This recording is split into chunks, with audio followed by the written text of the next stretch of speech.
And good evening, ladies and gentlemen, and welcome back to week 6 of RA's NA LOR Amateur League sponsored by metafy. I am Zero and I'm casting here with my co-caster Eikado. How are you doing, man? I'm doing well today. Excited for the games that we have coming up. How are you doing? I'm doing pretty good. I'm a little bit tired, but EU time zones, you have to hmm make sacrifices to see some good Legends of Runeterra players playing and clashing against each other, like we're seeing today. We have two hell of matches, four teams clashing against each other for a spot in playoffs. There are only 2 weeks left, and the games are starting to be very, very, very important for the survival inside this league. Yeah, no, quite a few of these teams are playing for, if not their playoff lives, at least seeding. Which, based on the way that the matchup selection works for playoffs, seeding is very, very important. So, quite a bit to play for today, and the game should be quite quite something to behold.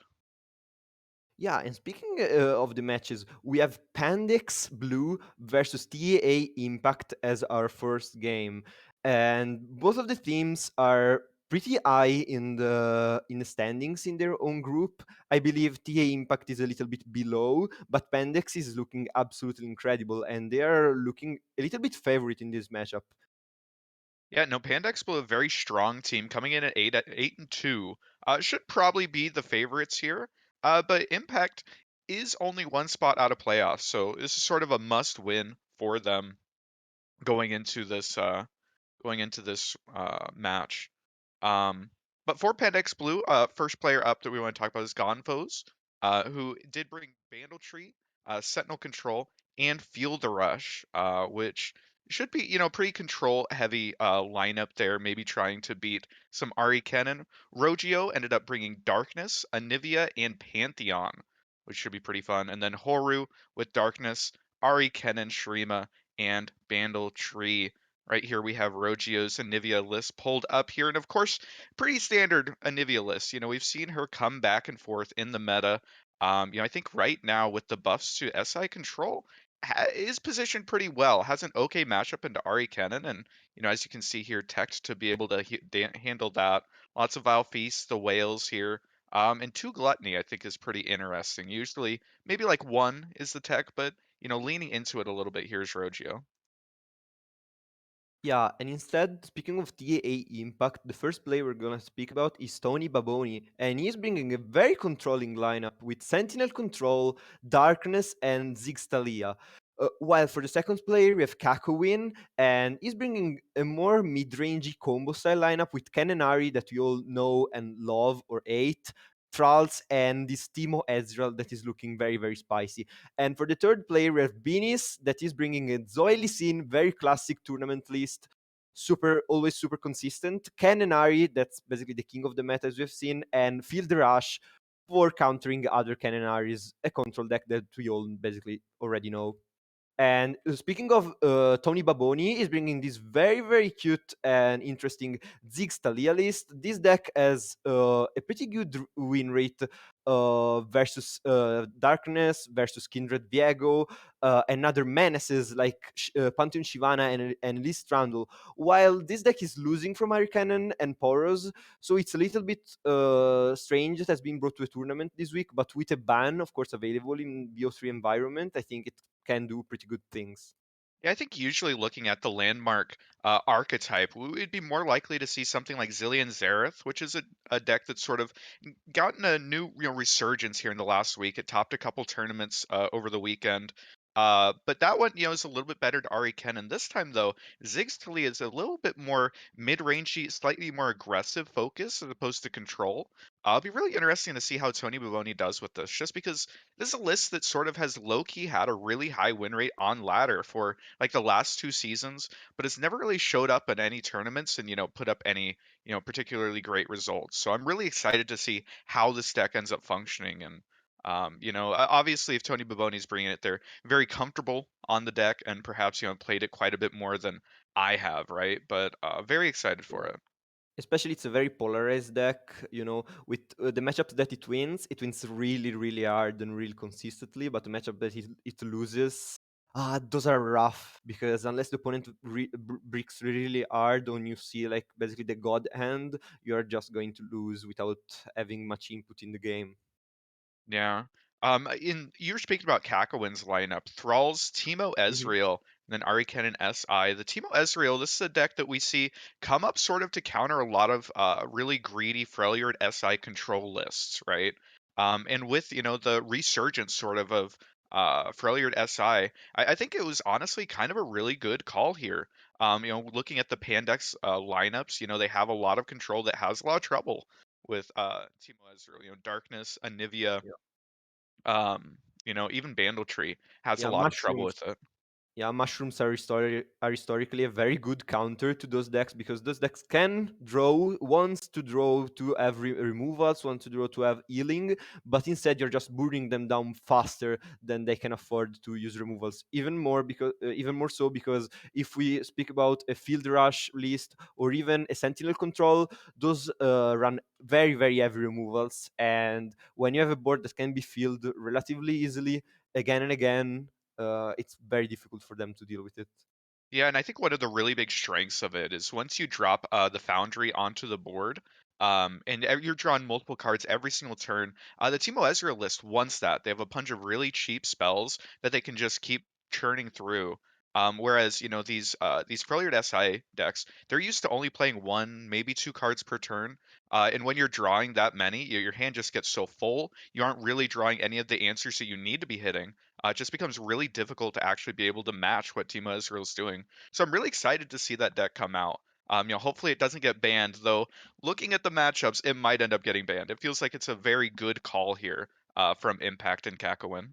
Yeah, and I remember actually multiple mirrors of that deck being played in European Masters editions, and those were very fun mirrors when you would have even like three or four foundries on board, and you would basically deck out very fast in 3 or 4 turns. So Hmm. those were fun times.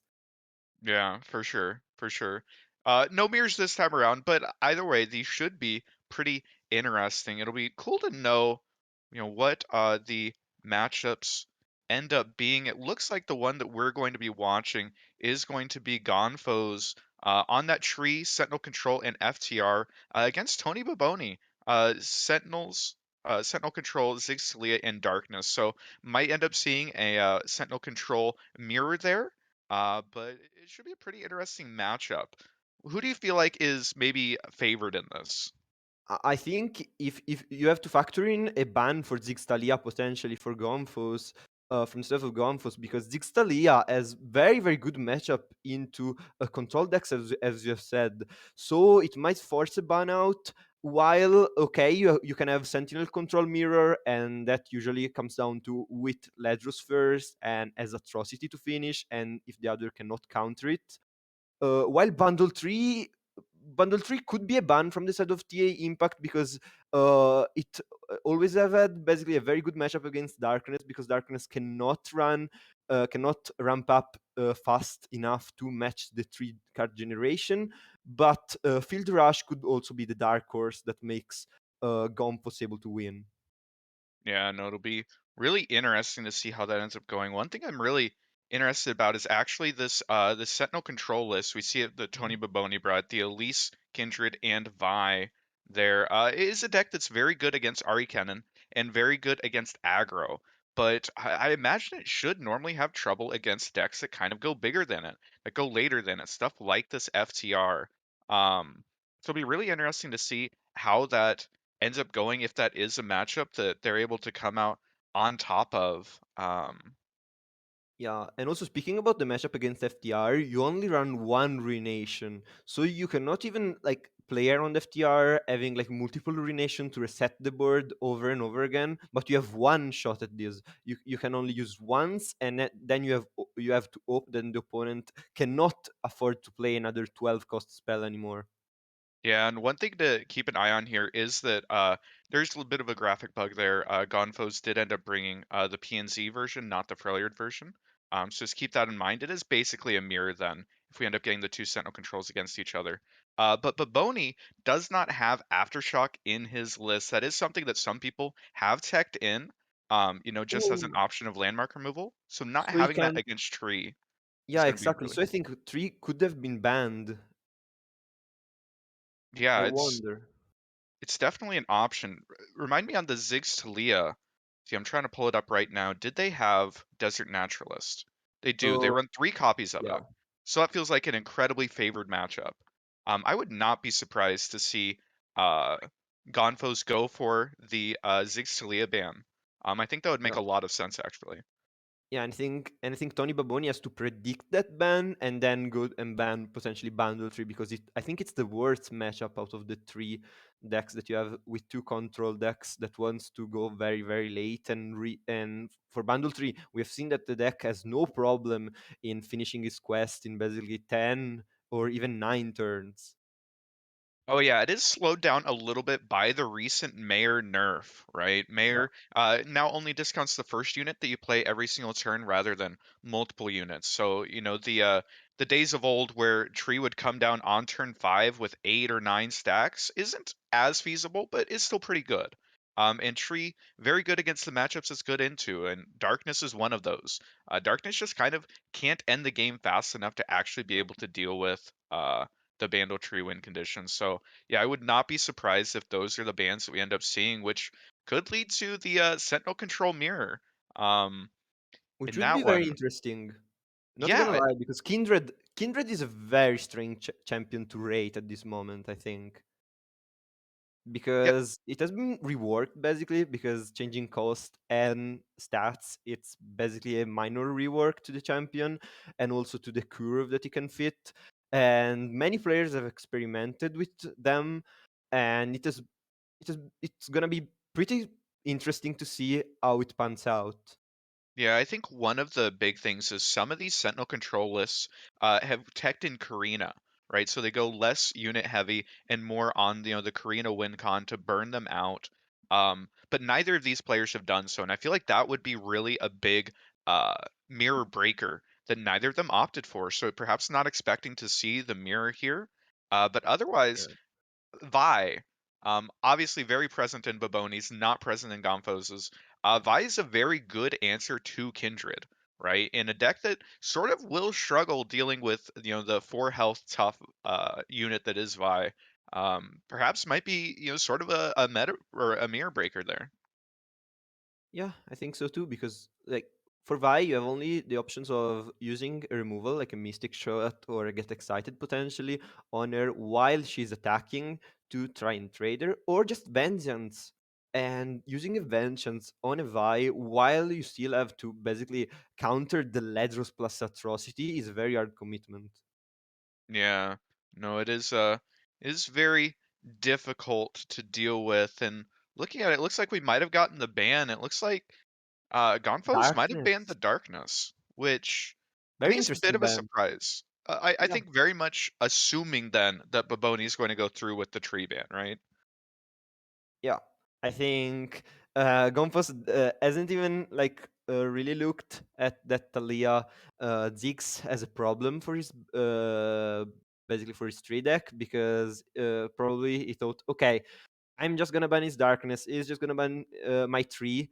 Okay, we are even. We go and see what happens. We have a mirror, and then we have FTR potentially versus Ziggs Talia. So Yeah. we're gonna see what happens now, And, especially and for the ban of Tony Baboni. I think that's definitely something that can happen if you're not super familiar with the deck. Talia Ziggs doesn't get played that often. If you're not super comfortable with it, if you haven't played it yourself, it can be hard to really know what the matchup tables are supposed to look Ooh, like. an Oh, FTR ban. And this might be because FTR can basically go very much faster if they eat the right tools at the right moment of Ledros of Sentinel control. Because when you, as we said, when you play FTR, the opponent has only one option basically, and it is Ruination. The next FTR, you don't have anything to deal with it unless you have like more vengeances. But if you use vengeances, you're not basically either protecting your unit or developing your own win condition. So that must have been the reasoning behind Tony Baboni's choice, but this leaves 3 open, and 3 is a very, very scary deck. Now, we know that there are ways to counter it in with Zixtalia, but nonetheless, if you beat 3 with Zixtalia, 3 is gonna go against Corina Control, and we know not Corina Control, Sentinel Control. I'm used to Corina Ledrus Control. I'm still reminding of the good old times, and that might be scary because then you would basically go in a mirror. Yeah, I think it's a really interesting decision to ban that FTR. I think that ends up being the right ban just Mhm. because Gonfos did end up banning your darkness. But Talia Ziggs, if you're able to snipe that tree matchup, it should essentially be a free matchup. You just hard mull for your Desert Naturalists and just hold on to them. Um, Yeah. whereas the Sentinel control, I would imagine that's unfavored into tree. We haven't seen a bunch of tree on ladder right now, so I'm not intimately familiar with the matchup, but I feel like your only win condition would be to stick, a couple of fearsome units early and try to push a lot of damage and burn them out. Because if you're waiting on Ladros to end up finishing the game, it feels like that's just going to be too late for you to deal with. But fearsome blockers, not the most prevalent thing in the world for Bandle City, right? And as we get into game, should be pretty exciting here. Gonfo's queued up the Demandle Tree deck first, and Tony Baboni with Sentinel Control. So, this is a matchup we were talking about. It should be pretty interesting to see how this one ends up going down. Yeah, very interesting indeed. And when we have like these three matchups, the turning point is always that Mayor. Mayor that, as you reminded us before, has been nerfed. Now it only discounts the first multi-region card that you played each round, but still is a very, very strong card that if you can, you want to remove from the board. And we see that Tony Vaboni has already the means to do that with that thermogenic beam. Yeah, no, a lot of options there, especially nice because you did end up drawing into that Buru Sentinel, a very strong 3-drop. Once you remove a unit on board, he ends up becoming a 5/4, which could sort of be what you need for Baboni to push this early damage. But, Yeah. Especially going because it into has fearsome, right? Because historically, Bundle 3 has always been kind of weak to fearsome. Because all the units are, yeah, very swarm oriented. Bundle City can refill the board incredibly easily, but are all basically 2 and 1 attack units. Yeah, absolutely the case. And I really like this open attack actually from Gonfo's kind of letting your opponent tap out a little bit before you commit your mayor onto the board and just making sure you get in for your 2 damage. But now with the Buru Sentinel coming out, it's very scary because you know that Baboni wants to remove the next thing that you play down in order to buff your unit. So do you play the mayor into it? And it looks like Gonfo's is willing to just play it in there, just try to get this Bandle win or this tree win con going. But it is very scary because now you are staring down a 5/4 fearsome that you don't have an answer for. And also potential cannon development, and you have nothing to answer the cannon outside of that flock, but that flock has to be enabled. And with Cannon, when Kindred sticks on the board, she can deal very heavy damage on your side of the board because every trade that you have to accept, because at some point you will have to accept, you cannot just take 9 damage every single turn of attack for the opponent. Basically, you're just gonna lose 2 units for free. Yeah, it's very difficult to deal with. A lot of times Kindred is just kind of unblockable. If you block, you give up half of your board. So, it's like a decimate every single turn that's hitting face. But Mhm. I do like the Baboni opted to just not develop the Kindred this turn, instead holding up the mana. And if they're able to end up getting this box off on 2 units, it might be enough value to, sort of tempo out the play here. I really like just the patience there to not play the Kindred out this turn. Yeah, and Gonfoot's actually going for the Arena Battlecaster or the Mecha Battlecaster, the new Mecha Yordle. And that's gonna punish Gonfoot a bit because now that card is based basically on your prowess on the board, on your presence on the board, and now you're just losing for 4 mana 2 of the units that you just summoned. And that could be a pretty big hit, but we see that there are many ways to fill up our board again. Ooh, and what a good draw there. Poppy off of the top is kind of huge. Not just because it's Poppy. Poppy has gotten nerfed, so isn't quite the menace that she had been previously, but gonna be able to essentially create 2 fearsome blockers here by getting this buff off. It's actually huge that Baboni does not have an answer to that Poppy on site. Though Kindred, of course, might make it a little bit scary because, one block with the Buru does turn into killing both of your units. So a very hard choice here from Gonzo in terms of what you're trying to play around. Are you willing to give up your board, or do you just say okay? And the attack that's coming from Baboni on open is very scary. Yeah, exactly. Like you have to decide what do I want to do. Do I want to trade down the Bur Sentinel, attacking with both units, making him block, and then flock it, or just passing? Now we are staring at a nine, but potentially nine damage open attack with Kindred and Bur Sentinel, and now basically you are just forced to do the same decision of the last turn with even less choices. If this Kindred doesn't die now, Pop is dead. Yeah, no, it feels like you should have just swung last turn because at Yeah. least last turn you would have gotten a little bit of damage in, and you could have killed the Buru Sentinel with a flock or with your Scorched Earth. But this time, what you're looking at Ooh. is just your Poppy's dying for free, and the Aloof does end up hitting. It hit Ladros, right? Yeah, it did Ledros, but I would be scared of this Kindred right now because yeah, Ledros is very big. Ledros halves your HP Nexus, but this Kindred, if levels up, uh, this card is gonna scale pretty well into the late game as well. And you don't have any ping in hand.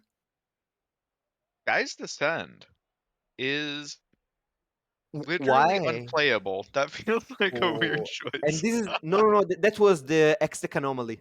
Oh, it's the anomaly. Okay, okay, Yeah. okay. No, Yeah, that makes for a sense. moment I got very confused because you have no way to discounting it in this deck, and it was okay, but why? But now Yeah. makes a lot of sense. And you could actually go for the arrowing because arrowing in a deck like this could be very very strong, especially because of your fearsome units. Yeah, it's sort of your late game insurance, if somehow a tree ends up stalling you out forever, or you end up losing your board, harrowing is a good way of just closing the game out. Ooh, that that Battle Fury is a little bit scary though. Perhaps Yeah, a timely mini morph off the top from Gonfos. yeah, Uh Honestly, you might have to just mini morph this Buru Sentinel, which feels terrible, but it's done so much damage to you already, and you sort of missed your opportunity to get the damage on it. So I don't know how you entice Baboni into letting you block or letting you get damage on it, just because you haven't drawn a ping spell, you haven't drawn anything at this point. You're so far behind on board, you have to deal with that fearsome unit. Otherwise, you're just in atrocity range for the rest of the game. The challenger potentially an answer, but we'll have to see. yeah. Double challenger potentially coming down here and potentially trading down both the Buru and the Kindred with the respective help of Scorched Art and Flock if needed. But Gonfos is not in a very good spot at the moment because Tony Baboni is bringing the opponent lower and lower in HP range, and those atrocities are gonna hurt eventually. Especially because Minimorph, yeah, it's a very very strong card. It's a very strong answer at burst, but it still leaves 3 points of attack on the enemy unit, Oh and the wow. lower you go on HP, you could just see basically a Minimorph useless because you are just at 3 HP. Ooh, these I'm so surprised here. A, that we're Mhm. going after Kindred instead of the Fearsome. That feels like such a weird decision. Oh, this is a But very hard commitment, though. why? Phew, I'm just really surprised that as Baboni, I don't know if we care about this 4 damage that's coming through. I Uh, don't mind trading off one financier, but why are we giving damage onto our oh, Fearsome? but That's how we're winning this we game. level. Yeah, but they're still dying to like Flock and Scorched. Yeah, of course. I think laying Uh, the damage on there just feels like a huge mistake. It feels like mhm. you were in such a dominant position, but now you're sort of giving Onfos an out here. You're giving them a way to, regain board control, and I'm not a huge fan of it. I'm not a huge fan of that either. Like, I was thinking about, okay, yeah, but we level Kindred, so every Kindred from now on is gonna be level. But it doesn't matter. Kindred just dies right here and now, and the opponent can just play the House Spider and have basically an insurance that they're not gonna take any damage next turn. Yeah, now you're actually drawing 2 cards, and this can be very very helpful, especially if you end up drawing into a Ledros. but one of the two Ledros in your decks have been already discarded, so you're lacking a little bit of damage, and this is where the arrowing could come in clutch. Yeah, no, the harrowing is kind of very much a savior here, just because it feels like we were in such an incredibly favored position, but we, kind of faltered a bit. Especially since this open attack, with caster vision, we can tell that obviously this open attack isn't actually pushing any damage. And against Bandle Tree, I think that you kind of assume that you're going to end up getting flocked or scorched earth, right? So you know that this open attack isn't actually doing anything for you. So I do like the develop here. Unfortunately, it's not going to accomplish too much just because that house or the arachnoid sentry in hand rather from Gonfos is gonna come in clutch and just make sure that they don't take too much damage this turn because at this point you kind of aren't allowed to take damage for the rest of the game, I think. Otherwise you're risking just being in burn range.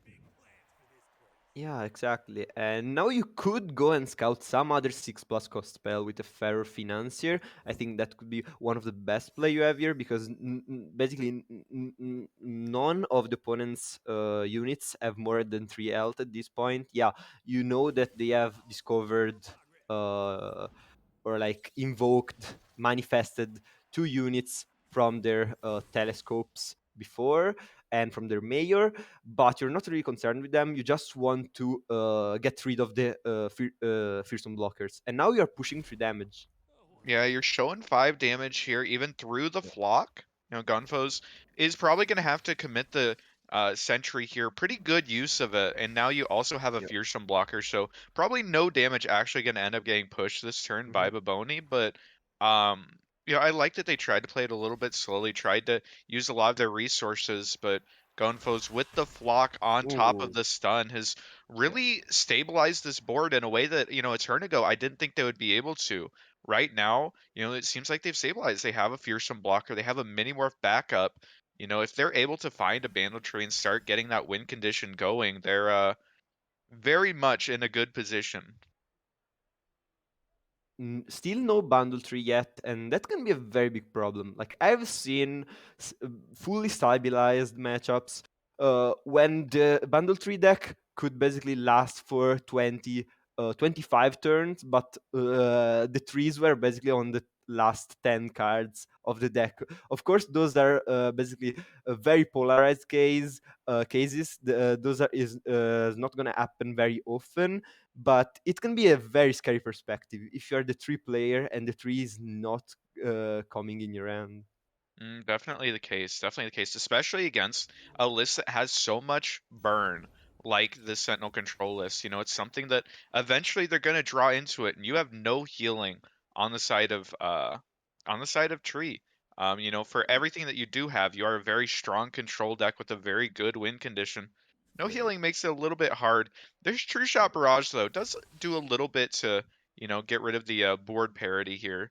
But Um, I wonder if you actually wanted the opponent to attack into you, so you could trade your own board, and then next turn you could arrowing into 3 fearsomes. hmm. Hmm. That would have been a really interesting line, actually. I think that could have made a lot of sense. Mm, Still, Gonfots could summon Valor, could try and trade the Boar Sentinel right here and now, and potentially also play the Mecha Caster to buff his own board. That's still a play that's available to him. We're gonna see the Mecha Caster going down now. We could still play the Valor, and in Ooh, fact, it's tapping gonna be out here. Tapping out from Tony Baboni, he does know that Valor exists, or at least that there is a Challenger unit in hand that got generated from the 4 drop. But deciding to just tap out here is a little bit scary. Um, you have it does minion. mean that he's not showing like Mystic anymore, right? Yeah, you have minion, which is your best friend here. From now on, you're gonna have always have a unit, which is gonna free block, free trade an enemy card, and stay there and stay in your On hand, And and that's whether we super had good. wanted the attack or not, we got the attack, we got the opportunity to trade our board down, and Yeah, there's a harrowing in hand. and this Oh, could be the end of the game actually. For Tony Baboni, we oh, see the arrowing, and there is basically no response in Gonfo's head. We see only one group shot. Unfortunately, it's not gonna be enough, and we see either the Minimorph or Oh, the Furious Faithfolk. And yeah. Even with unfortunately, this is basically combined with the atrocity next turn. This could be easily lethal, just because now you could put the opponent in a position. You put the opponent at one. yeah, 1 HP, usually not going to do it against this deck, though you do have no board, so you can't really atrocity next turn very well. It's a little bit awkward. It takes a couple of actions. So we'll see how it you just goes. Will play. Gonfos be able to hit an You just play answer to Elise. it? You can just play Elise and actually go for it because Yeah, you know that the opponent has nothing. You know that the opponent cannot actually do anything with the mana that they have. yeah, it'll be interesting to see, do they go for it this turn, or do they try and play it slow a little bit? You could just go a little bit wide here and set up a lethal Yeah. open attack, or you could just outro. It's kind of an interesting call here. What do I you think go you for? always go. I think you always go wide because you're not really playing against. Maybe you should consider the possibility that they have a tree in hand, Ooh, so you have to wait pass. for them to play three because the tree could be already at 10. We actually don't know. I doubt it, but if the tree is very very close to 10, I don't think you want to take the chances. I think it has to be incredibly close. They've hit Targon. They haven't played Bilgewater. Um, Yeah. But this is gonna be enough, and we see that Minimorph, but Minimorph doesn't help when you are just at 1 HP. You can have all the Minimorphs you want, the enemy's attack is gonna still remain at 3 points. And this is GG for the first game. Tony Baboni takes it home. Yeah, a matchup that we weren't entirely certain which way it would go. It looked like Baboni there able to pick up every single one of his fearsomes and do just such a good job pushing the damage early and just really applying the pressure and able to come out on top and against a deck that's very good at stonewalling people out, right? And just, lasting for 10, 15, 20 turns. Um Unfortunately, no tree. yeah, Maybe no that has tree. been the key of the matchup. We have seen no tree. It's true that Sentinel Control lost one of its Ledros. If Ledros have had the ability of calm down, the game probably would have been much, much shorter. But here we probably are just in the second game, and we see, as we have predicted before, this Zigstalia versus tree once again. And as you said, you just hard mulligan for the Naturalist, and easy win from there. Yeah, especially with how much of a nerf there has been to Bandle City Mayor and to Poppy. It becomes a lot more difficult for Bandletree to have that beatdown win con that they used to, do in like half their games. So, Yeah. with that, if you have consistent answers to the Bandletree, you can be pretty comfortable in this matchup, I think. Though, of course, looking at Tony Baboni's hand, there is a distinct lack of desert naturalists. And did we pick the Winter's Breath? Oh, No, no. I come think you on. always pick. I think you have to pick the sled, or you're quite trolling because that gives you one free chance of getting a region that you haven't played before. It's a very very strong card also for its I stats, mean, 5/5 I hear plus you. impact. I hear what you're saying, but Yeah. also Winter's Breath, for the memes, I feel like you kind Without of have to karma, go for it. without karma, Yeah, no. without car, it could stop like an Arsenal attack, right? That's Ooh, good. that's true. But Arsenal would likely have spell shield. Yeah, yeah. When you You put it spent like that, you, 7. you've convinced me out of it. But I still think for the content, it should have been a consideration at least. But now we have the Desert Naturalist, and that's a good news. Yeah, I mean, I good would news for like to. Baboni, not a good news for Gompos. Gompos has the tree, but that tree, as soon as it comes down, is just probably gonna be destroyed because if you're Baboni, you probably don't even wanna give the opponent the free card generation. Yeah, no, the only way that you lose this game is by losing boards. So giving them just the generation of the units every single turn would definitely be a mistake, I think. So I'd really like to see Baboni, be able to identify that as the win condition in this matchup and just hold on to this naturalist either until you're getting so far ahead on board that you can finish them off, or just to shoot every single tree on site. Oh, and Shellfolk? Oh. Or Pog? minion. Shufflecock or minion. If It's this was a definitely Tristana minion. list, if this was a Tristana list, I would have gone minion. I think it should be minion. I mean, Shellfolk would be funny, but you don't have much manifesting in this deck. You know, a lot of it is just Mare and this telescope. So, you know, it feels like it Yes. wouldn't necessarily get the most value out of it, even though, you know, Shellfolk, near and dear to me, probably Yeah. was correct to not go that direction this game. Yeah, of course the Charger always super strong, but in this kind of matchup, it's very likely that you're not gonna be the beatdown. Like you have to push damage, but the opponent has ways to stun your board, to trade your board, and get value from it. And ultimately, with Talia down, they could just run you down because of also that 5 drop that we see in the end of Tony Baboni that can give +2/+2 and overwhelm at your champions, and that's gonna be a very very big play from him. Oh, the Desert Naturalist coming down. Tony Baboni feeling like Ooh. they have enough of a tempo play here to push enough damage to justify this. And, you know, with the double stun, with the vulnerable, they are threatening a little bit of damage here, but, you know, it's, oof, I'm not crazy about that choice. We'll have to see if, you know, Gonfos is able to punish them for it. Yeah, looking at like this is 3 damage in the end, okay? Yeah. There is no way that this is gonna push more than 3 damage, because of how the blocks are gonna be set. It could have pushed like 5 or yeah, it could have pushed 5 if they didn't have Pokey, right? Yeah, Maybe? that was a very play for Tony Baboni. Like we have the advantage. I just put two units at the cost of one, 4 mana. I put a 2/4 and a 5/4. It's a very very very strong play, and the opponent is a little bit behind on board. Unfortunately, this Pokestick punishes him a little bit. Yeah, and you know, if you're pushing, you know, even if you were pushing 5 damage, I don't feel like that's enough. I don't know if that's Mhm. enough to really make sense in this case, you know. Uh, you will have a overwhelm Talia, and that's gonna be scary for sure. Yeah, Overwhelm Talia is sort of your win con at this point, but you know, into all the pokes available, all the pings, you know, all the mini morphs and kill spells, Oh it's no, I'm seeing a pattern now. I'm yeah. seeing this overrun Talia, and if Poros lets block, that's gonna be a disaster.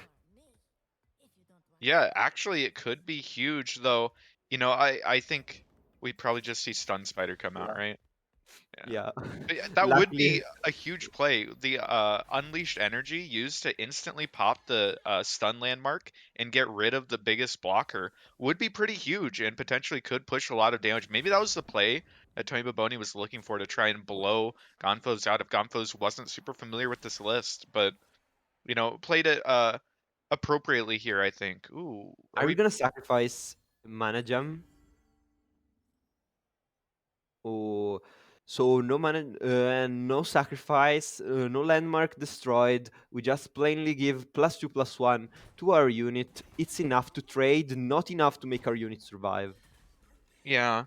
So just really making sure that that porous sled doesn't get a chance to get too much value here, but the flock coming down is sort of setting Talia up for dying to, you know, a second flock off the top, a scorched earth, any sort of drought they're able to I get mean, here. it's already dead, right? Because of Buster Shot. Oh, Buster Shot, true, true.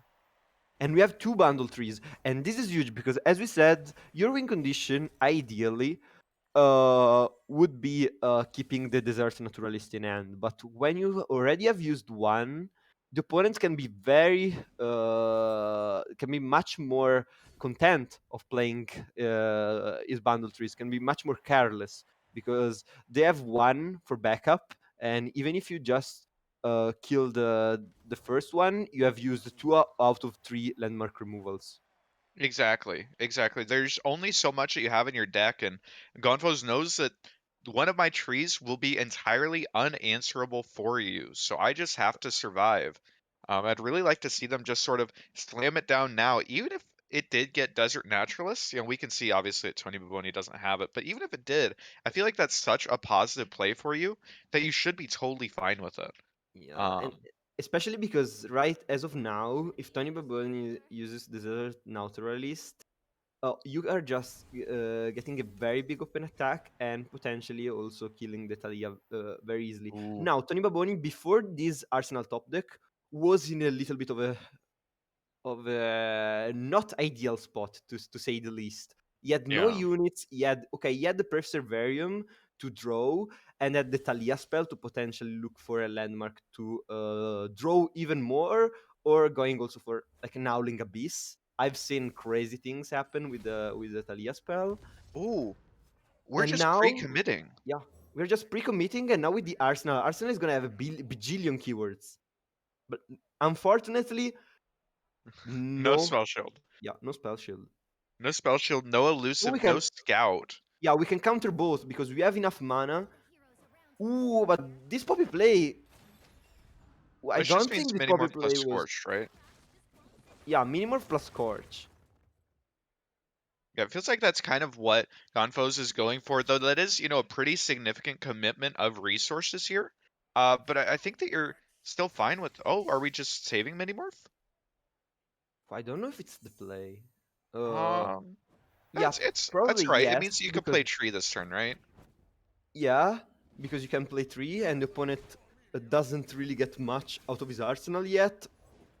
But this Yeah. arsenal potentially is just gonna get scarier and scarier. Yeah, but I at the mean, same time, Tony Baboni has used two of their burst speed yeah. landmark removal or landmark pops, right? So this arsenal isn't getting any burst speed keywords anymore. How So you much we don't are really at? have to worry too much. Have you noticed how much we are at? Okay, we are at eight It's now. 8. Yeah. I think this game. Okay, looking at 8 on the countdown, I think this game might be very, very close being over. Yeah, 9 in hand is going to be the PNZ from Gonfo's the Forge Chief. So, Talia, Talia could turn around the matchup if the Minimorph is used carelessly on the Arsenal. yeah, for sure. And given that, I like Gonfo's decision to just sort of be very careful with it and hold on to it. Just make sure that they aren't wasting, one of their big answers. Because if Talia comes down and threatens, 12 damage, that's pretty scary. Yeah, and okay, Tony Baboni preserving the Rock Bear and not blocking the Mayor. Oh, we filled up our board. Okay, Absolver is a Mm, win condition, potentially. yeah, and now it's getting more and more keywords. Yeah, no, we are just playing units into these railing sands, which is giving keywords. There's potential for a spell shield when you I mean, can't pop it, and that'd be very, very bad for Gonfos. yeah, I mean, you have the spells to pop it, of course, but especially if it pops at burst speed when you have already committed the spells, that can be very scary. Especially Yeah, because it can be committed more than once. Like now, we and don't see any burst speed spell, any burst buff as we have had before, like the +2/+1, and if you kill a landmark, +4/+2 yeah, to your unit. I think But Gonfos have to add that card in his mind right now. Yeah, I think that the Ziggs top deck is actually huge because now there's 2 units, potentially 3 with Overwhelm. And with the tree at 9, Baboni has to win the game right here, right now, on this attack. And there's only so many answers in Gonfos' hand. It'll be really interesting to see if they're able to actually survive this turn. This is a really scary attack. It felt like Baboni might have, gotten a little bit too hard on the tempo play earlier, but now it's set them up for this. And we'll see if they're able to actually end the game. In the pass here means that our only interaction is the group shot and this mini morph. This could just be disastrous. And the block here with the grab with the Arsenal, Oh, we're probably because you recommitting. want to give Arsenal Overrun 2, and this is a need to help attack Arsenal because Arsenal here had fated a giant unit. I don't know if this is gonna be enough because if you don't minimorph Talia, you're just gonna take a bajillion damage. But if you don't Yeah, minimorph the Arsenal, you're just gonna die because of Overwhelm in one plain strike. And I think this I might think be it's it. dead. I Yeah, I think they're think it's just it. dead. Full There's so damage. much damage being shown here, even through the mini morph. Baboni, even with the pre-commit absolver, able to show lethal here, and just quick 2-0 Gonfos' house, the Bandle tree. Wow, that was kind of wild. Quick technical question: would you have pre-committed the absolver Oh there? hell no, but it didn't matter, right? Yeah, that was the only thing that threw me a little bit off, because I'm always used to see like players declaring lethal and then hmm like sorting through the various options of your opponent. But it didn't matter in the end. This was a very clean 2-0 for Tony Baboni, and we said TA Impact could be the underdog in this match, but here at least Tony was showed up huge. Yeah, no, Tony Baboni, we had talked about how Impact was sort of playing for their tournament lives here. This was a very much a must win for them in order to stay in playoff contention. And Tony Baboni coming in and taking care of business with the 2-0 was a little bit up and down. We were a little bit scared at different points, but just able to really make it happen against Bandletree and, take some matchups that, we weren't super sure about. But the Talia Zigs coming through in the end and, a really well played series there. It'd be really interesting to see if Impact is able to win their other sets in that series. And if so, if they're able to sort of claw back into the top half of that of the standings there. It was very close, maybe closer than you could have wanted if you're Tony Baboni in a potentially advantaging matchup.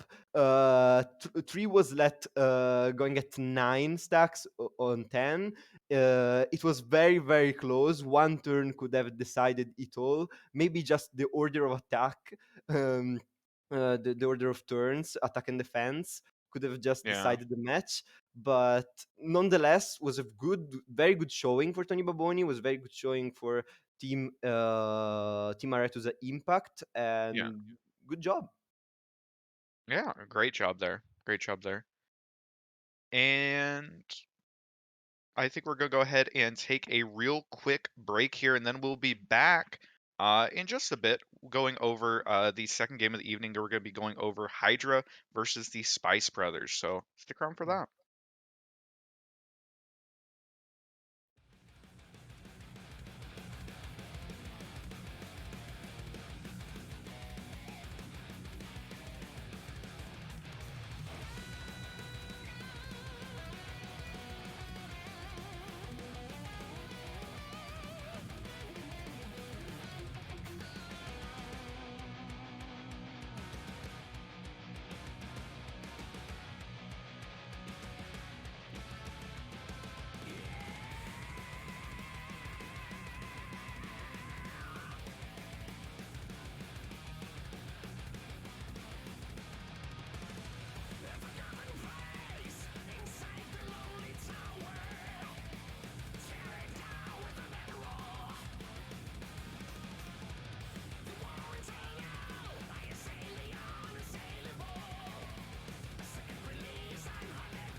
and welcome back, ladies and gentlemen, to the week 6 of RA's NA LOR Amateur League sponsored by Metafy. I'm still Zero, and this right on my side is Aikado. And how are you doing after the first series? Doing well, and we got to watch some pretty close games in that first set. Impact really coming from the bottom there, and really kind of upsetting Pandex at least in that round, right? Tony Baboni able to pick up the win over Gonfos was pretty cool to see. Yeah, Yeah, always cool when you see upset because it shows that it's a card game. Of course, skills is a very very important factor, but you also sometimes you don't see the right cards. You can low roll, but on the other end, Tony Baboni was very very good in taking advantage of the cards that he had been given, and for also sure. very good in the phase of banning decks. That was a very very good ban phase from him. Yeah, able to get through and get some pretty favorable matchups. I think being able to identify that Gonfos was going to end up banning his Darkness, right? Ends up banning Darkness. And then, after that, leaving the tree up was really a kind of a call out there and able to just take full advantage of it. Yeah, and now going into the next matchup, we are seeing the Spice Brothers versus TA Hydra. TA Hydra that also here looks as the strong favorite because they are second or third in their group. They are looking very very strong. While Spice Brother they're fighting for a spot in the playoffs. They're not in yet. Yeah, and Hydra is an incredibly strong team. I think, sort of a team that if you put them in any other group, I think that they would be favorites to be topping. And that they aren't in the first two seeds, I think is, something that they want to rectify. They want to be able to come in, get those first two seeds, and get the favorable selection going into playoffs. Just to Yeah. take a look at their team, they have Black Boss, very famous player, of course, ended up topping this last season. He's got second place, who ended up bringing Ari Kennan, the insecure version, Mono Ionia. No splash there, so you can't miss Allegiance. Fizz Lulu, kind of an up and coming Yordle Arms deck. Rumble, Draven Rumble, of course. Easy to win. Also an incredibly strong player. Darkness, FTR, and Nami TF is the lineup there. And then Ian Noguera with Ari Kennan as well. Fizz Lulu and Pantheon. Yeah, while if we look at the Spice Brothers lineup, we have Nox, an OG Runeterra Academy player. Basically, he has grown from the start in this community, and he has brought a Ken Ari with Shurima, the more standard version of Ken and Ari, the more basically played and tested. A Pantheon Taric, a very strong deck, most likely with the Demacia, to take advantage of all the rallies that can be duplicated with Taric effect, and of course the bundle tree that we have seen also in the previous matchup. It ended up losing, but it was a very very close game.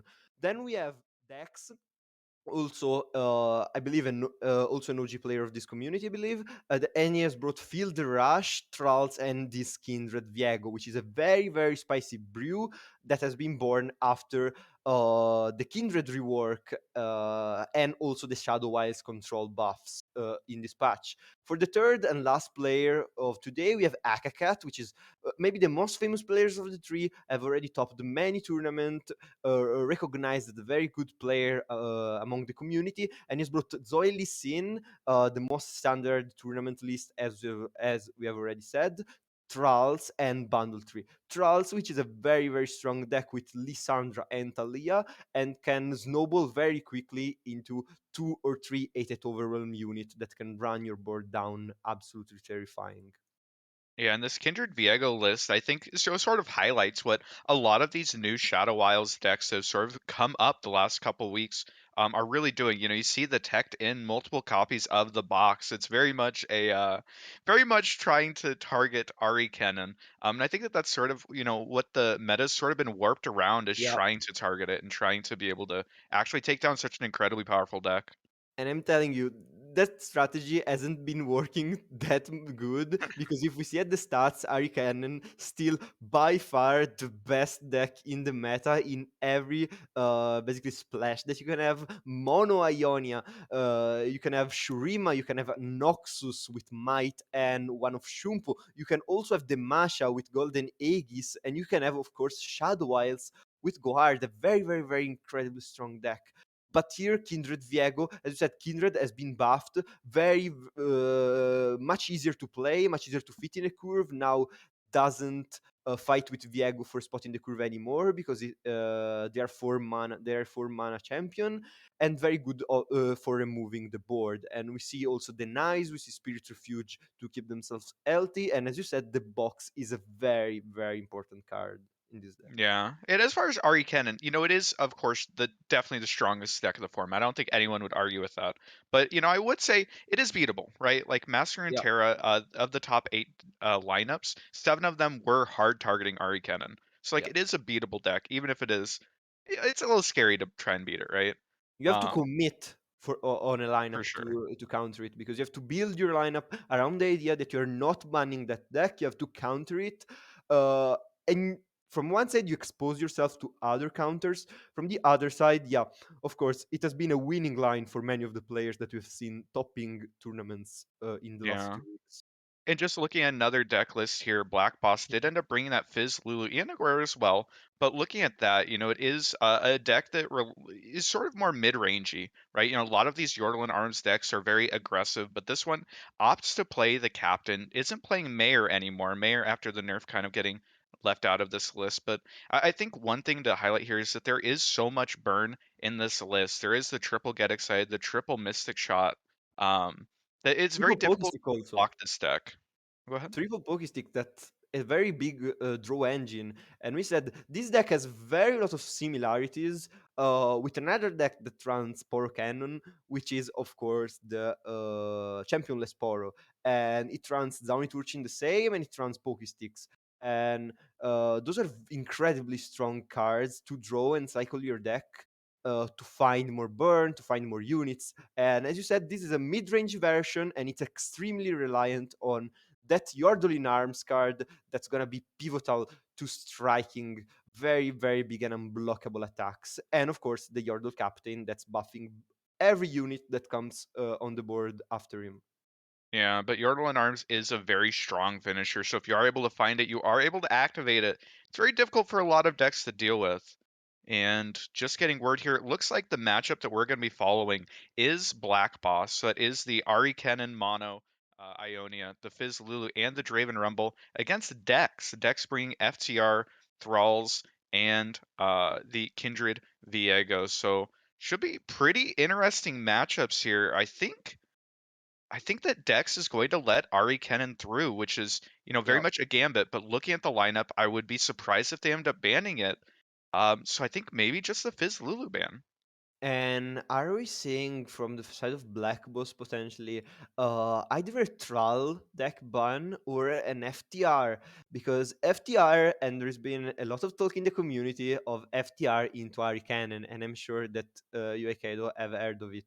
Because some players seems to think that FTR is very, very favored into Ari Cannon, basically in almost any splash of the deck.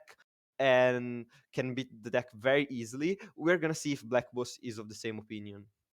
Yeah, it'll be interesting. But looking at Black Mhm. Boss's version of Ari Kennen, it is on triple deny, right? So very Yeah, much has an answer to every single FTR, but no sign in. I think sign-in is really one of the things that really gives this deck enough gas to be able to actually stand up to these Freljord SI decks that, otherwise they're able to just outvalue things that just have really efficient removal. So I think it will actually be really interesting to see, if Black Boss decides that they feel like they're comfortable enough that they don't have to deal with FTR, if they can beat it. I think the other option would be to just ban Kindred Viego. Ooh, and we Ooh. see our cannon banned by Dex. Maybe he wasn't sure enough if he wanted to flip the coin against that deck. Yeah, maybe just deciding, it's too strong of a deck and you feel like you have Yeah. good matchups against the other two that you just don't really want to have to deal with it. That triple deny is pretty daunting to stare down. But this is really interesting. I imagine Kindred Viego is favored into Rumble Draven, right? Because you have the Palm, you have healing, you have deny, you have a lot of different options to deal with the deck. Um, but I feel like Fizz Lulu's really scary for you. I don't know what I don't know how you're beating that deck, to be honest with you. The Yordle and Arms is just so hard to deal with. What do we think Mhm. Black Boss bans? I'm thinking Hmm. I, Thralls I or think you FTR? could, I don't know. yeah, you could ban trolls because, as I've said, trolls is a very snowbally deck. Like if trolls has a good start, they're just gonna run you down, and there is basically nothing you can do if you're any of the black boss remaining decks. Like what are you gonna do? Yeah, you can answer one troll with maybe a whirling death. But there are three other trolls potentially that are striking your nexus at the same Yeah. time. I think that like your only saving grace is that Fizz Lulu probably beats Thralls. I'm thinking is like a turn 5 or a turn 6 Yeah. Yordle Arms might be able to push you enough damage to be able to actually win. But at the same time, that sounds like, a bit of a crapshoot. It doesn't sound like a matchup I would really want to opt into, right? Especially because of the ravines, right? The Yeah. ravines, because the opponent knows that you can have Yordle in arms, so they're gonna wait to play the ravine, so that you don't have the opportunity to go for an open attack like that. Yeah, and it is going to be the FTR ban. Ooh, Yeah. maybe Black Boss, deciding that. Well, I don't even know. There's a lot of freezes. It is a very Mhm. strong deck and a very one that's very difficult to deal with. So perhaps just deciding that, your other two decks aren't as scary to me. They just aren't as powerful or as consistent as Yeah. FTR. I can sneak damage past them. I'll be fine. Yeah, because as we know, FTR is a very versatile, very reactive kind of deck, and you can basically just sit down.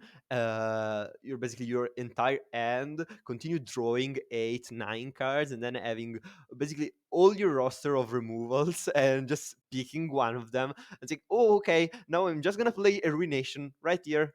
Okay, your board is gone, and then okay, I'm playing the box and removing other 3 units." And go and so on. So it makes sense that you don't want to deal with that, especially as black boss decks don't have the highest stats on health. Yeah, for sure, for sure. It'll be really interesting to see. It's sort of Black Boss it very much has his work cut out for him. It's all about just pushing that damage through and trying to be able to finish with burn. And I feel like if we're just looking at Dex, I do feel like Dex is favored in the Dex. Yeah. Post ban selection, it feels like there's some favorable matchups here, and I think that it's slightly tilted in their favor. As we get into game here, it looks like Black Boss opted to start out with the Fizz Lulu, and then is that Thralls? It looks like. Yeah.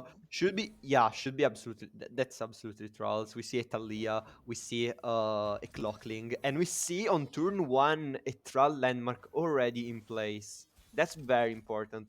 If we're gonna see also promising future, that can spell already a very good start for decks.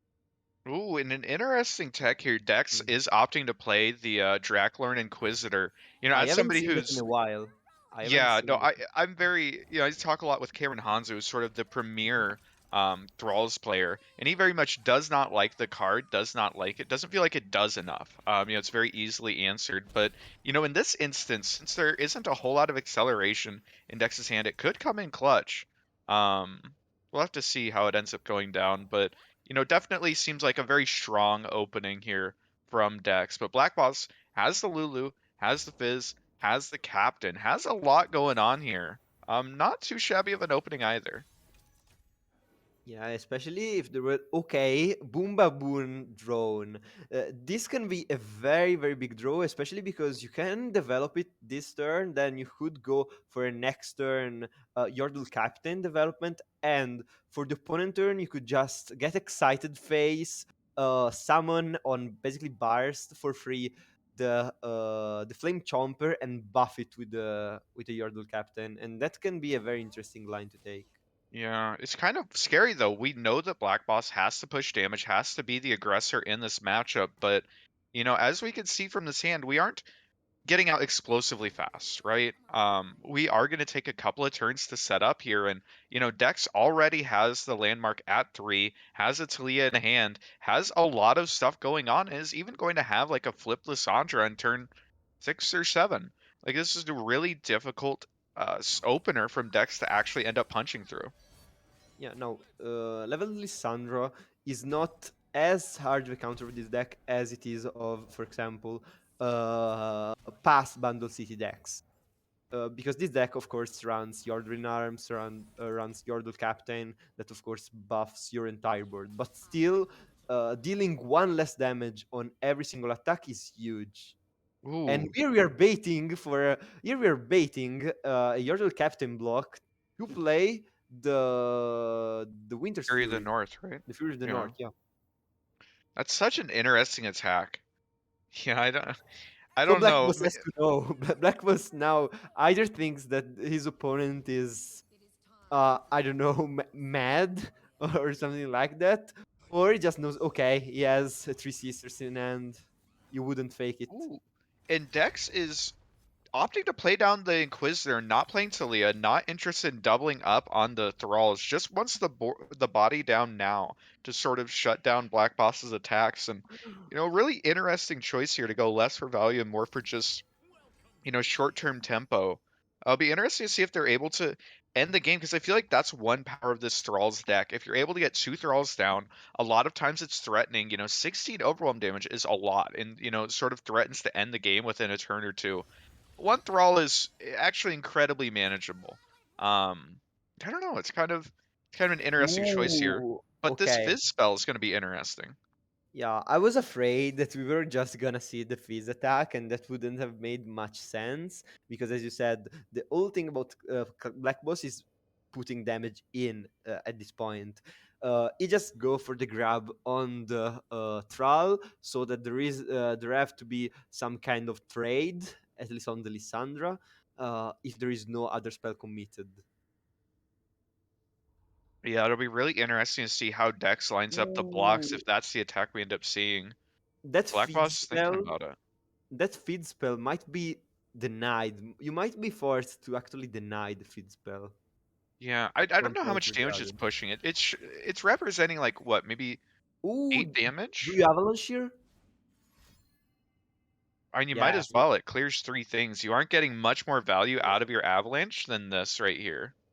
I don't Yeah, hate it. and then there is still nothing that the opponent. Well, Basically, you're still under the same exact things as before.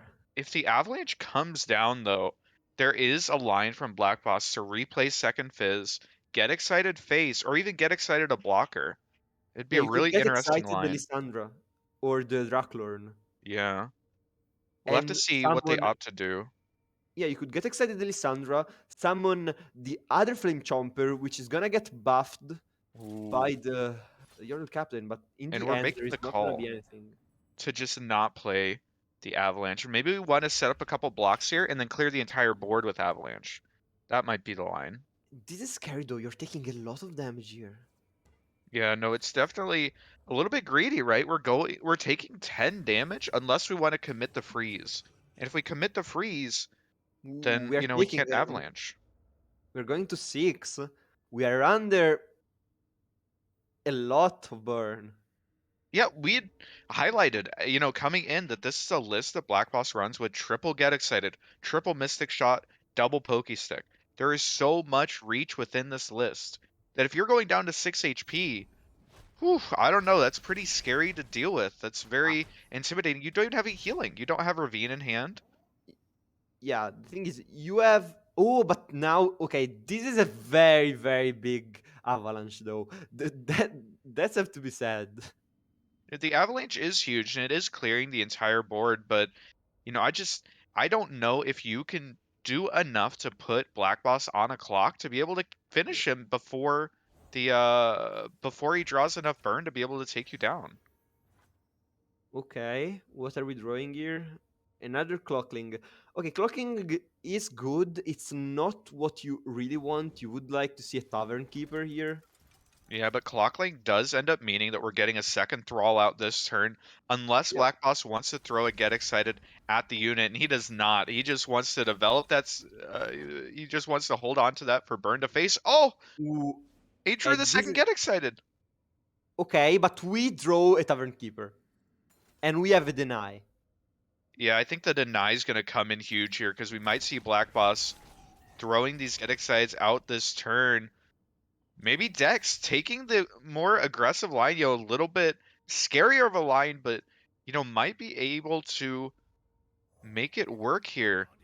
Do you think he gets baited into committing uh No, we are the never. three sisters to push extra damage? No, I don't think we are ever doing it. We know that the opponent I runs a think lot of burn. it'd be incredibly greedy.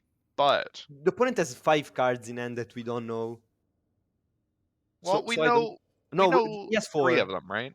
I know, right? 3 because 2 were generated by the twin bombers. So we Yeah. could okay. That could be one of the scary baits. I mean, we But probably just since play Tavern Keeper here, right? yeah, but since there was no three sister played, I don't think now there is any reason ever to do it. Like, what are you gonna do? Just play the Talia on the Preservarium? Like, okay, you draw two more, but you could die. Well, and you could have played three sisters and pushed four more damage. Yeah, exactly. Yeah, no, that would definitely would have Whoa. been a fatal mistake if Yeah. Dex had decided to do it. If he greeted for just a little bit more damage. Yeah, that's opponent win condition. You have to respect it. You know what it is. The lists are open, of course. So you know that opponent can have a Mystic Shots, get excited, Pokey Sticks. And even if it's not this turn, you don't want to put yourself in a position when the opponent might finish you very easily. What I kind of like here as an option is Black Boss. If they take the Mhm. pass here and then just open with Obelisk of Power, they might be able to end up getting Fizz in for a little bit of damage. Ooh, Ooh. we tap below double get excited, so we're deciding we're not going to hold that up. Yeah, so you give the opportunity to the opponent to play Talia and to level her up and to draw more cards. And I already seen a time in a bottle.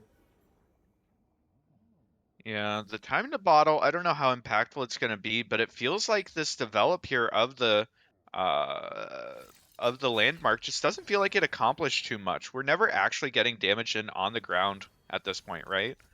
Yeah. But the get excited does end up getting fired off, means that 3 health for Dex is a very precarious position to be in.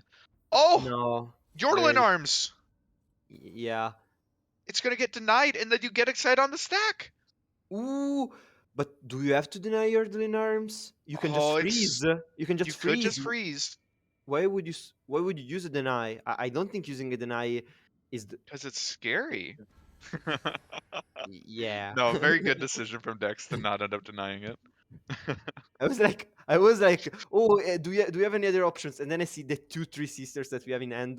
I see the Tavern Keeper. We can just Tavern Keeper here, our face, and then freeze, and we are completely fine. Yeah, no, it's definitely, And we have lethal on open attack next turn. So yeah. No, it should end up being fine here. We are just going to see the freeze assumedly come out and deal with this fizz from showing lethal. yeah, and we have lethal next turn because there's gonna also be the flip on the other troll. So this is just lethal. I don't think there is anything on Black Boss deck that can save him, honestly. Um, if they draw, Yeah, I don't think there's anything. yeah, I can't think of anything either. Just this Thrall's deck. I would have potentially done the landmark here because you still have mana to do everything. You have mana to do the right of negation and the three sisters. Maybe it was the safest. Maybe, but I think at that point Mm. you're showing so much damage. You see the Yeah, deck list. There's not a whole lot, and you're playing around the 1 mana stun landmark, right?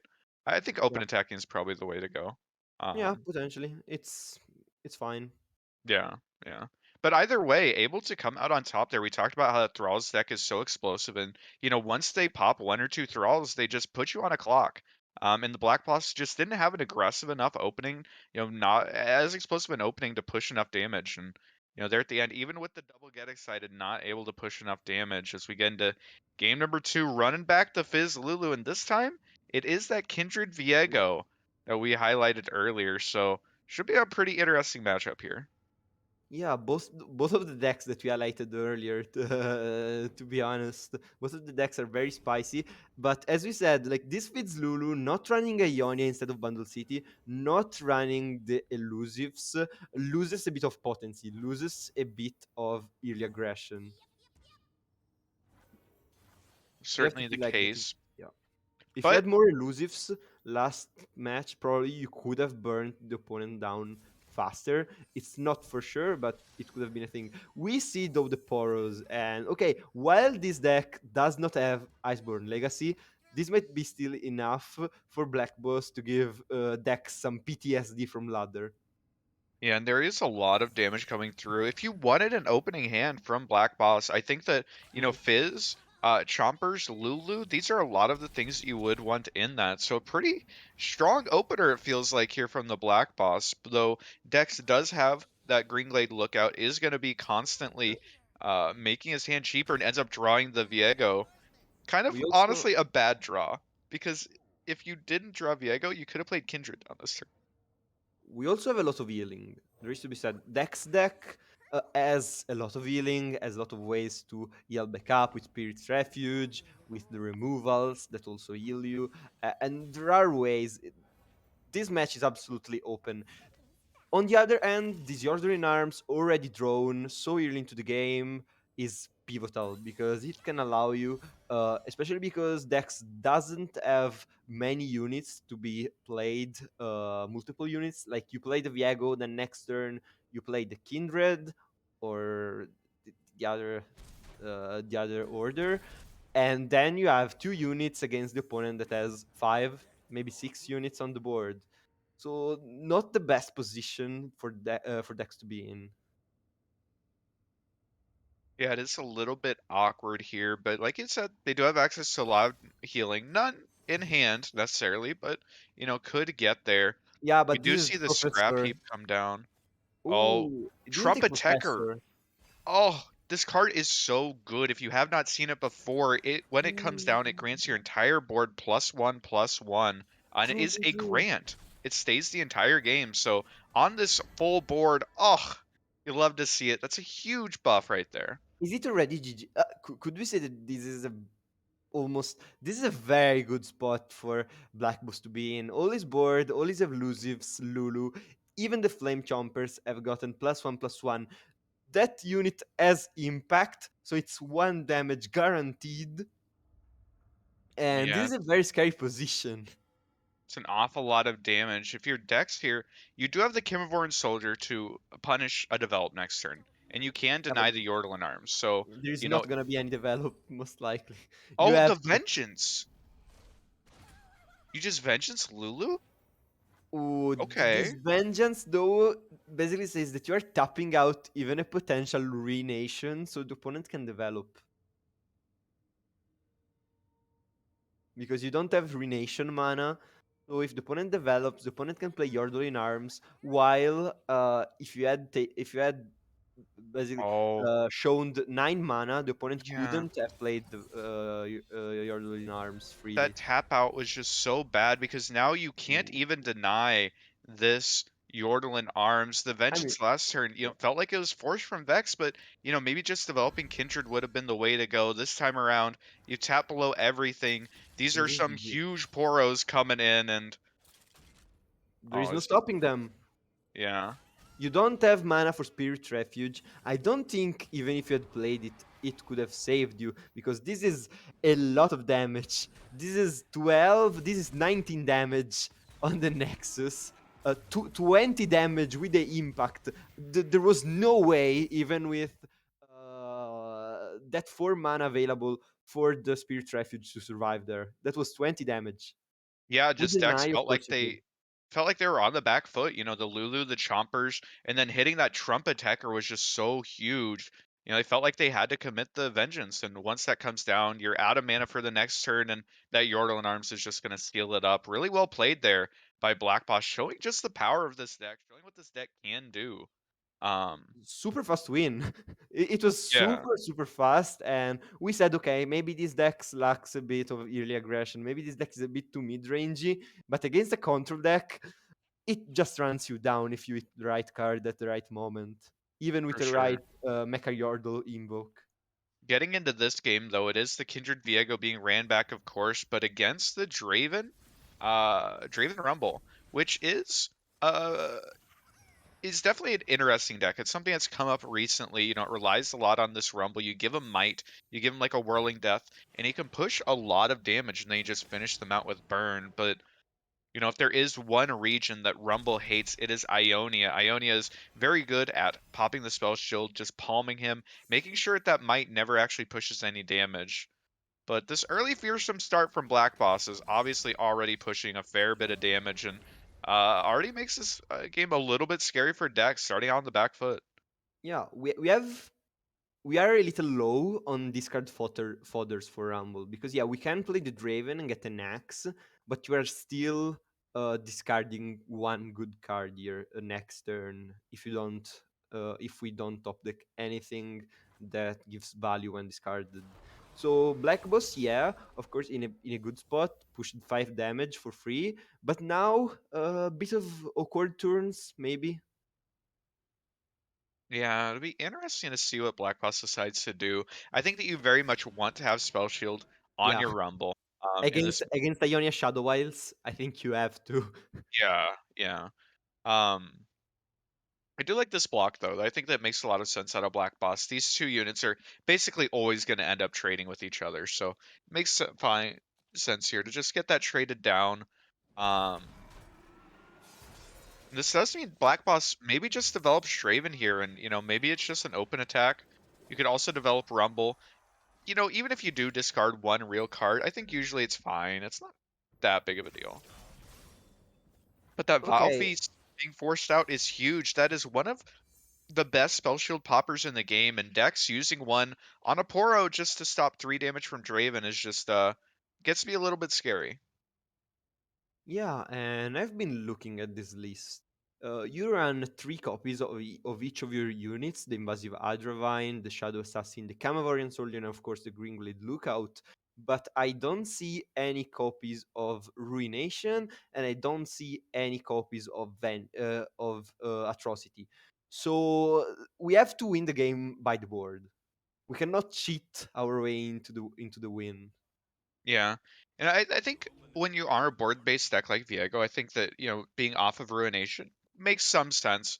But Vengeance is oftentimes a lot of times how you actually end up, getting that last bit of push to actually be able to end the game. So without that, it's gonna be a little bit more difficult. We have to be a bit more honest here. Ooh, Um, but looking at it, they do have the Will in hand, right? But Will yeah. is kind of one of the worst answers to Rumble. And the reason is because if you recall him and he comes back down, he gets Spell Shield back. He doesn't have to discard more cards. If he does discard one card, he can get another point of impact. He gets two. Yeah, But yeah, just not the best answer in the game, right? and also with this ballistic bot coming down, we have our basically every turn one ping of damage, one discard fodder for free, and we said the rumble play could be a bit of an awkward turn for Black Boss, but with this ballistic bot generating value, with this Draven generating value, it's this rumble could come down for free basically. Yeah, no, Rumble's going to feel pretty good here. Dex, of course, does end up getting this attack in, so, could be blocked by the Draven, could even be blocked by the Rumble and, decide for a trade, but, it feels like that would be favorable for Dex, but especially since Dex doesn't have Atrocity, I think the Black Boss is happy to let that go through and just sort of set up a really big attack here. They have the Might in hand, they have the Whirling Death in hand. There could be a fair bit of damage pushed this turn. It's very scary for Dex, very scary position, especially since, at 8 mana, you don't have a way in your hand to actually deal with the spell shield. And as we said, this Rumble, no spell shield popper because we already used that Vile Fist before. And now Dex is probably thinking, what if I didn't use it? What if I just hold it in hand and use it on the first Rumble that I see? I could have just vengeance it at this point. And this Rumble, when vengeance is a threat, it's not really a problem. It's not really your main problem. But now we are under potentially both might and the whirling death. And this rumble with both of the spells committed could basically bring you like at 9 at 6 health.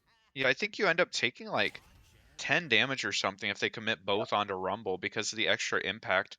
And with the develop, gonna be able to look for the swing, still holding up the 6 mana. And with your opponent only having 6 mana, they can't vengeance your Rumble. Even if they, worst case scenario, have like Vile plus Will, is that even that bad for you? You're still pushing some damage, so it's not the end of the world. Yeah, and Um, if they will anything else, they're giving you free value, so why not? Because exactly. yeah, if they're willing the boom boom, they're giving you one flame chomper. You don't care about the will on the Oh, ballistic, but there is no way you're recalling the the might Poro here. and the Draven is super fine, and the The might here might. is super good. And if you commit whirling, you could also just Yeah. all in, call your opponent on it, commit white, commit the whirling onto the Viego, threaten him, and this could be the end of the game. This is a very scary position to be in. The syncopation could make it a little bit awkward for Black Boss, but Ooh, does end we up. have to Cinco. Oh, We have to oh, Cinco at this point. We have to oh, he save the does end up Viego, committing no? it. We have to Yeah. save the Viego if we want to even think about winning. I mean, we're showing what 7, 8, 9, 10, 11 damage right Yeah. now. We go down to 4 if we just say okay here. So obviously we're not going to do that. We could Cinco Viego over to the side to sort of block the Boom Baboon. It doesn't save any damage. We're still going down to 4, but our Viego survives. Otherwise, we could throw Viego underneath the Rumble. It saves us 4 health. We are going to save the Viego, but this is such a scary position to be in. We're taking We so could have much damage. recalled the Viego. we could have. I I Yeah, mean, but that's so negative tempo. I don't even think that yes, that would be good for but us. at this point, that was the only way to negate level up for Rumble. Like I'm just listing options, right? I'm not saying Yeah. it was a good play. I'm saying it was a potential play. But here, as we see, and also the is that the Sand Soldier Mecha Yeah. Yordle? It Oh is the sans. no! We just willed to pop a spell shield. Oh, that feels so bad. And we're down to Yeah, but 3 we have health. to. We have to It, because this Rumble is super strong, we, and even with oh, that, we're dead. we're not. Yeah. We're dead. Oh no. And Black Just Boss with a reverse sweep, with a very very fast reverse sweep, losing the first game and then coming back clutch in the later games.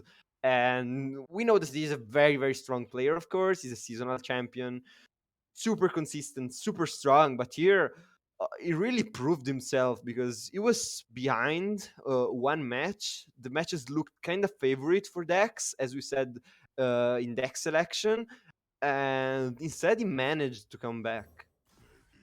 Yeah, no, and that 2 mana 8/9 Shurima Mecha Yordle that generates 2 Sand Soldiers on the attack is just so scary to deal with, even if we didn't have the burn lethal in hand. And it's very difficult for us to commit it here unless opponent taps below I a mean, counter spell. I mean, Um, even if we didn't have the Mystic Shot in hand, we have the yeah. Ballistic Bot that in 2 turns would still kill you. Yeah, no, we're big No chilling, way. and the Black Boss gonna be able to throw that Mystic Shot face, gonna be able to take down the series. The quick reverse sweep there. The last 2 games perhaps taking as much time as the entire first game. Just quick wins for the Black Boss, able to burn him out, and really well played there to sort of, try to continue climbing to the top seeding within their group. Yeah, very good job for him. Of course, going a bit down on the first game, couldn't really find an aggression. We already mentioned Trall's very snowbally decks, rolled him over. But the next 2 games, he came in clutch. He showed his all his skill and his awareness of what he has to do in a game to win. First game super, second game super quick. It was like five turns or six turns, and then he found lethal, and it was so masterfully played that the opponent couldn't do anything. This one was a little bit more challenging, maybe, but he had full control over the game from start to finish. Yeah, definitely the case, and really well played there by the Black Boss, able to come out on top. Dex, really well played in game number one as well, and perhaps just the cards not coming as they needed to down the stretch ends up falling, but overall a really good series there, I think, between two pretty strong players. Yeah, because yeah, we say that Black Boss is very strong, showed up. This was a potential upset for Dex, but this time the favorite managed to get the win. But also props to Dex for taking one game to such an extraordinary player. It speaks volume of how like competitive this league is, if even like players that are not very known for their like accomplishments can match up against such storied and players full of accolades and accomplishments. For sure, definitely the case here. And so I don't know if Oh, okay. So I think this is the end of today's broadcast, and it was very nice to be here. I appreciate being here and casting, especially with you, Aikado. We've never had the opportunity to cast together. It was a very, very good time for me, and thank for to Runeterra Academy for letting me be on the desk for today. Definitely, it was a great time and great games and good casting company. But yeah, we'll Thank go you. ahead and call it there, and we will be back next week with the last week of the Runeterra Academy regular season, right? Yeah, should be the seventh and last But yep, week, and we will see. I believe, and we will see who is gonna get to playoffs and run for a top spot in this super stacked team league of Legends of Runeterra, sponsored by metafy.